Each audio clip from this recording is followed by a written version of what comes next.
So this is the demonstration for the sickle for the anterior sextants.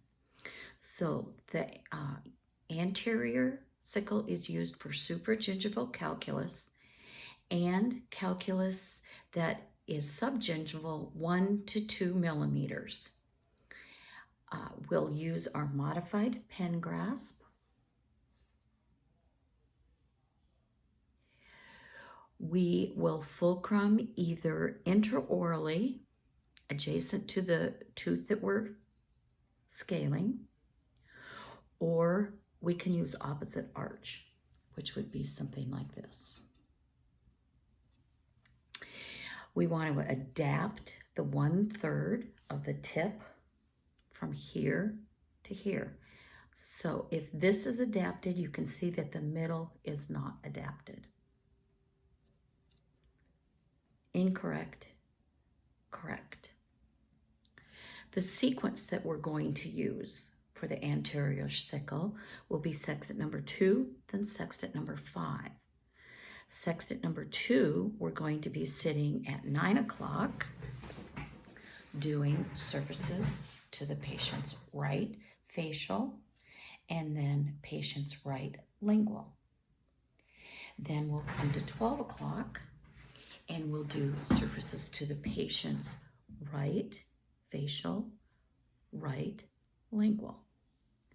Then we'll be moving down to sextant number 5, and we're going to be doing at 9 o'clock over here, surfaces to the patient's right facial, right lingual. Then we'll come back here at 12 o'clock, and we're going to do surfaces to the patient's left facial, and then lingual. So again, we'll only be at 12 o'clock when we're doing safe surfaces to the patient's left, just like with the Explorer.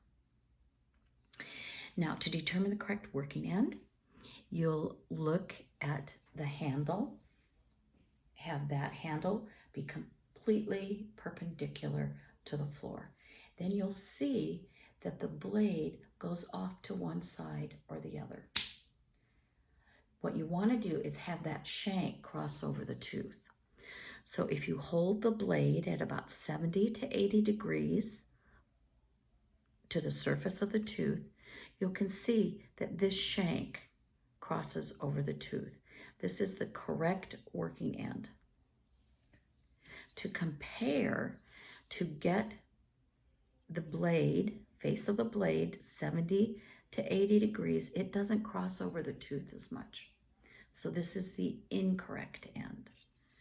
Where this crosses over the tooth, this is the correct end. It's important to recognize that the face of the blade needs to be 70 to 80 degrees. Now what we're going to be doing is when we come across calculus, so let's say this blue line is the base of the pocket. There will be calculus here or in here. So we will go up till we get underneath the calculus. So we're going to engage the lower edge of the calculus.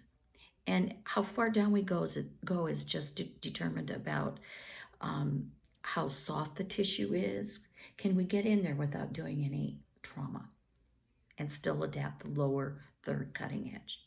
Here we are only going to use a pull stroke, and it can be vertical to oblique with moderate pressure. So let's say there's a piece of calculus here. We're going to go under the calculus. We're going to apply lateral pressure, keeping that tip adapted with a pull stroke only. We do not use a push stroke because we're just going to push that calculus into the base of the pocket and smooth it out.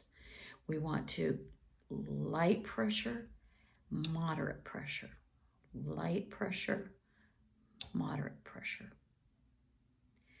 So now let's say that we've done all the surfaces to the patient's right from 9 o'clock. Now we're going to move to 12. So we're going to place the blade opposite side of the interproximal surface that we're headed towards. So we'll start just this side of the midline, like we did with the Explorer. We're going to use light to moderate stroke until we meet calculus. Let's say there's calculus here. We apply lateral pressure, keeping that tip adapted. Now you roll the handle as you go around that line angle, and you go all the way up to the contact area. This is surfaces to the patient's left. We're going to be using overlapping strokes as we go. That's also called channel scaling. And we do facial and lingual, rolling that handle to maintain the adaptation.